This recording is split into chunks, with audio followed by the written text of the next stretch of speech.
All right, peace, family. How are you doing? Thank you so much for joining. This is a little impromptu. Didn't really know I had the time, but I do. So here it goes. This is the newest book I'm working on. It's called Can You Liberate Africans? It's an interactive fiction written by me. Obviously, I'm going to fill out this data, fill out this information, in the future.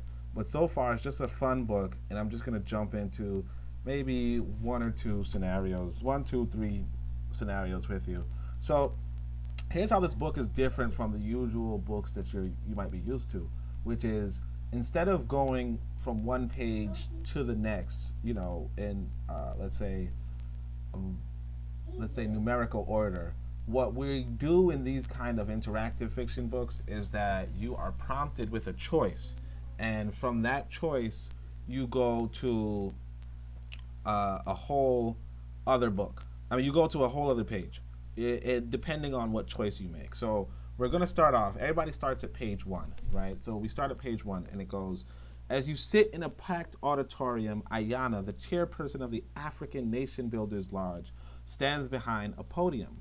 For the last 7 years, she's mentored you on African history, philosophy, fashion, relationships, and most importantly, organization. Her son Sekou and her ambitious secretary Marimba flank her. She booms. 5 years ago, when we amended the constitution of our branch to allow me to serve 5 more years, I thought it was the right thing to do. She pauses.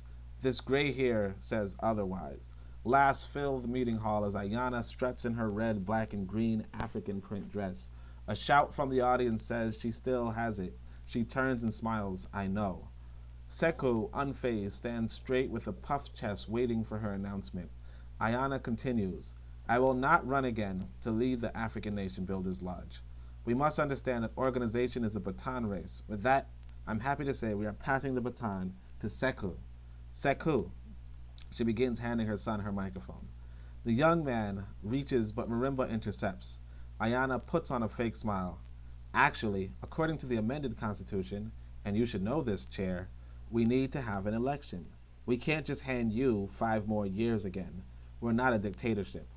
Ayana smiles with all of her teeth. Sekou puts his hand out for the microphone. I'm cool with that. I'll nominate myself for chairperson. Kwame, a new recruit you've been mentoring for 3 years, stands beside you, raises your arm, and says he nominates you.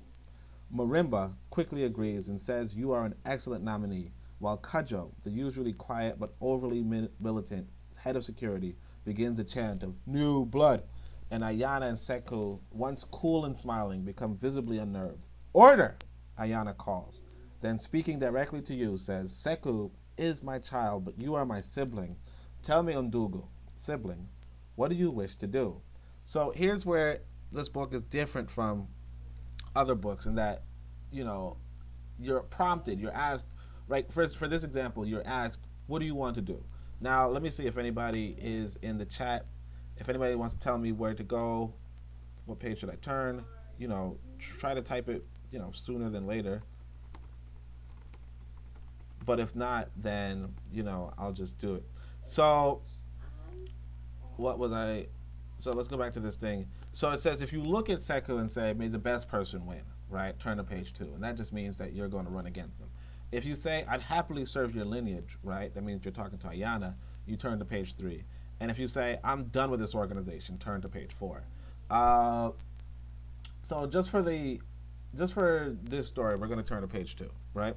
So page 2, you say, may the best person win, right? So then, oh, I intend to, Sekou remarks. Ayana's smile fades as Marimba's lights up the room.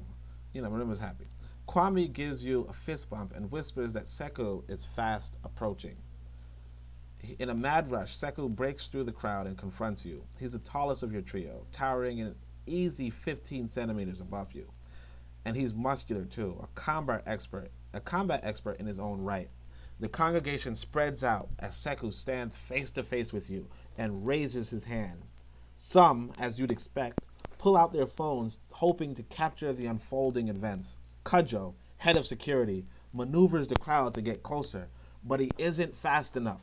Sekou's hand moves very quickly toward you. You instinctively raise yours, and just in time, too. Your hands clasp. and the warmth of your bond radiates.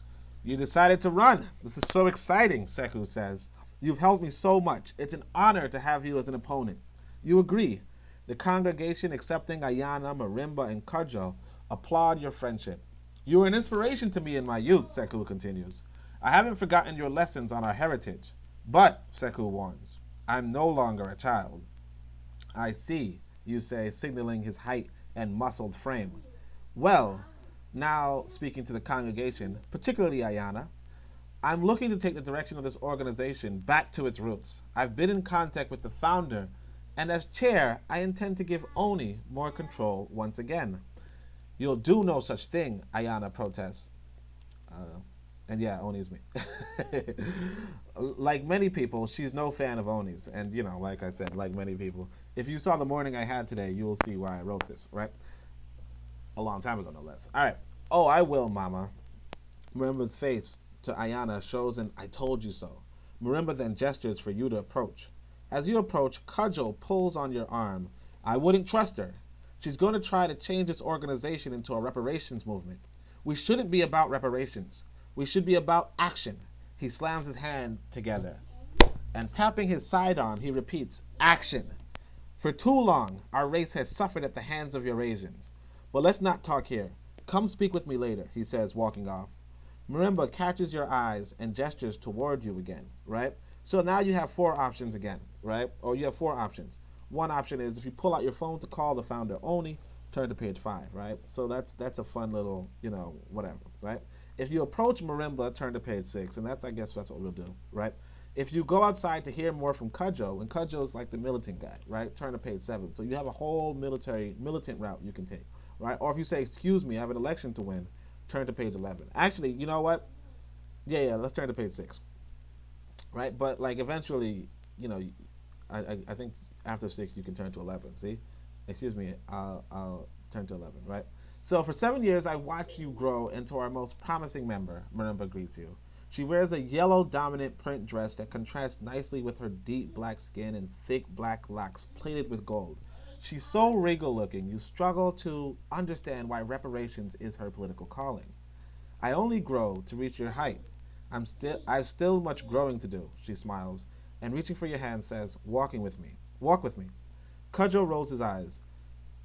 I know you to be a person of high ambition, like myself, she concedes. What if I told you that wealth would be your reward for service? You raise your eyebrow. Reparations are due the Africans here. With wealth like that, you will be set to accomplish your wildest dreams. You believe there's value in Wazungu's currency? He just prints it, and it's his. It's his, and he just prints it. This is why it has value. He will do anything for it, including his own undoing. I like how you think, you smile. We are one, Marimba says. Ayana, who until now busied herself with Seku, interrupts your conference. Marimba, may I have a word with our friend alone? Marimba winks at you and stands to the side. Undugu, I have treated you well for 7 years, but I must confess, I need this for my son. This chairpersonship isn't so easy. I need this. Please drop out of the race for me. Her eyes show a soft maternity. For a moment, you see your mama in Ayana, right? So it says, now you could be like, excuse me, I have an election to win, right? Turn to page 11. Or you could say, I'd happily serve your lineage and turn to page 3. But you notice that you even could go backwards in this book. So if you remember from page 1, there was an option to say, I'd happily serve your lineage and explore that route. But for now, we're going to explore this Marimba route, which is on page 11. But you also notice that you could have turned to page 11 from jump before even talking to Marimba. But Marimba just gave you, you get to learn more about Marimba before following this reparations route. Let me just check to see if, all right. So let's keep going. You excuse yourself and step outside the meeting hall, looking upward to the sun. Kwame steps out and engages you. What are you doing? Listening for the voices of our ancestors. Kwame stands beside you and looks up. That's Ra, you inform. Countless billions of our ancestors looked in the same direction. Kwame, Undugu, you can accomplish what you will. Let's go inside. Kwame leads. The two of you engage the congregation, listening, speaking, conversing, and campaigning. When election time comes, you win handedly against Seku, who himself expresses pride and joy over your victory. Ayana isn't thrilled, but she celebrates you. Kwame and two other djembe players beat a rhythmic tone at the congregation, as the congregation, led by Marimba, do a cheer dance in celebration of your inauguration. You take the stage as hundreds dance and chant your name. Finally on stage, Ayana, who hasn't danced much, asks the question on everyone's mind. What's the itinerary, Chief? Right? So there's three different directions you can go. You can go promoting black love and black families, turn to page 26. If you say, let's get these reparations, turn to page 20. If you say revitalize the Nation Builders Academy, you can turn to page 27. So the Nation Builders Academy, African Nation Builders Academy, would be the school that Oni, like if you spoke to Oni, you know that he was working on a school prior to. If you, the Black Love, Black Families, that's actually, it's an interesting route. It's actually a really, you know, really good. It's a really interesting route, but we're not going to go there right now. And you, like I said, you could go here on your own. Soon enough, this preview that I'm reading through would be on the Discord. So just join the Discord if you want to read more, or if you want to see more. But it's not up right now. But it like that's where I would probably put it, right? Most likely. And then of course I intend to like print out the full book, because if you notice in the corner it says 12 out of 67. There should be 140 plus pages. Not the biggest book in the world, but it's a fun, engaging story, and you can see how you can interact with the fiction. So the narrative, and of course there are some dead ends, and I'm actually intend to take you on one of these dead ends. But let's go to page 20, and it's about exploring those dead ends too. So 20. So you say, let's get these reparations, and then Marimba breathes a sigh of relief. Cudjo shouts awful and storms out along with his clique. The congregation widely commends you for your commitment to the cause. Although reparations seems like an impossible pursuit, with your assistance, you have confidence that it can be achieved. Marimba connects the African Nation Builders Lodge to the diverse community organizations around the world. You mobilize a social media team every week. You release a video directly to tens of thousands of Africans riddled with powerful philosophies and opinions. Yeah, you get it, right? All right. What is labor without wages? Theft. We have been stolen from, and the thieves remain without wealth. It's ours to have. It will be ours when the African Nation Builders Lodge gets its seat at the table. In short order, you are noticed by the American government, which, due the active clamor of Africans around America, calls up a reparations commission to, in their words, seriously assess the justification for a reparations demand by African people due their enslavement. To no one's surprise, the African Nation Builders Lodge rallies for you to be its spokesperson. You are summoned before the U.S. Senate. You take your seat before the highest lawmaking body in America. You then stand and attempt to persuade the U.S. government to give Africans reparations. So now you have four different paths to take, right? So one is, if you butter up the caucus with a celebration of white history, turn to page 34. If you shame the caucus with harsh truths about white history and people, turn to page 35. If you attempt to guilt whites into paying reparations, turn to page 46. And if you persuade by promoting black greatness, turn to page 48. Right? And so all of these are very interesting. I don't even know which one to go to, since no one suggested a page to turn to. I'm going to pick one of them. So page 34 would be an interesting one. So let's go to page 34, and I think I already know it's a dead end, right? So you see how it says the end at the end. See, it says the end. But anyway, so look, so this is you, page 34. What are you doing again? I think you're boasting about how great white people are, right? And you think that's going to be a good way to get reparations. So let's see. For 400 years, your people have been the scourge of this planet. No, that's not the right page. That's at 34, right? Okay. Oh, esteemed caucus. I just showed you 35 is also a dead end, right? But all right. Oh, esteemed caucus, you begin. You've created the most powerful nation in all the world. You've shown all people what good government looks like. Through you, and by the way, I did write this during the coronavirus epidemic, and I'm like, oh my gosh, this is tough. This is tough to write, because everybody knows America doesn't have good government after this coronavirus thing hit. But even so, I was kind of mocking and mimicking those before who, promoted this whole America's a great country narrative. So anyway, let's go with this. O esteemed caucus, you begin. You have created the most powerful nation in all the world. You have shown all people what good government looks like. Through you, we see the global standard in economics, and who hosts a warmer people. You are the friends of humanity and the beacons of global hope. Maremma looks over to you in a panic and mouths, "What are you doing?" You wave your hand to signal that you have a plan. "It brings me pride to say that my people have aided in this civilization your people have conjured." Maremma shows less visual distress.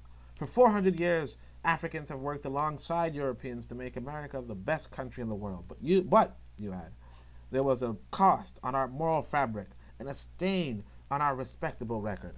You see, dear caucus, the Europeans, the good, upstanding Europeans, have enslaved their African contemporaries in this vicious act of theft, neglected to ever compensate them or their children, instead taking the ill-gotten wealth and transferring it to their children in order to build what we see around us, great as it is. I Hold up," one of the Congress people interrupts.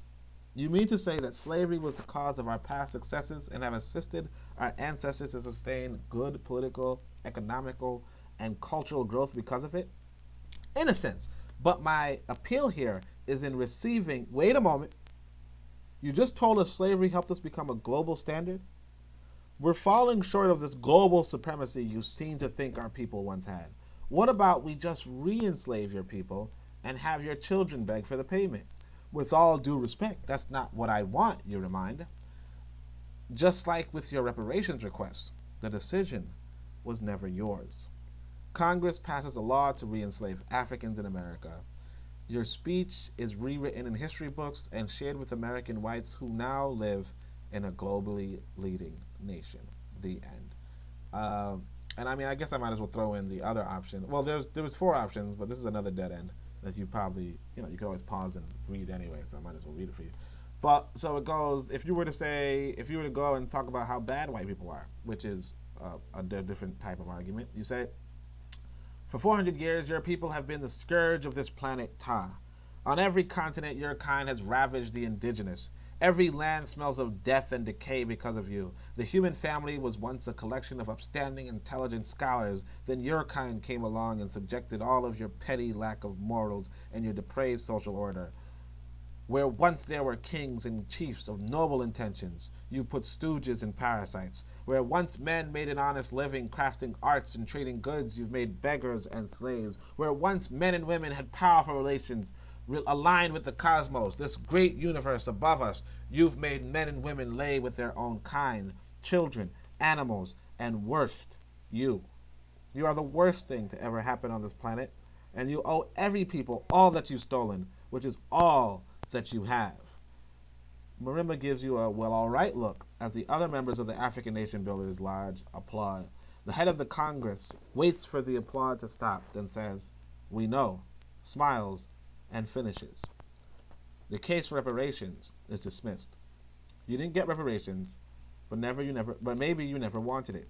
There's no way you could shame a people into handing you money, let alone by telling them something they could have told you. They are the ones who did all of those distributable deeds, after all. If nothing else, you seem like the life of a party."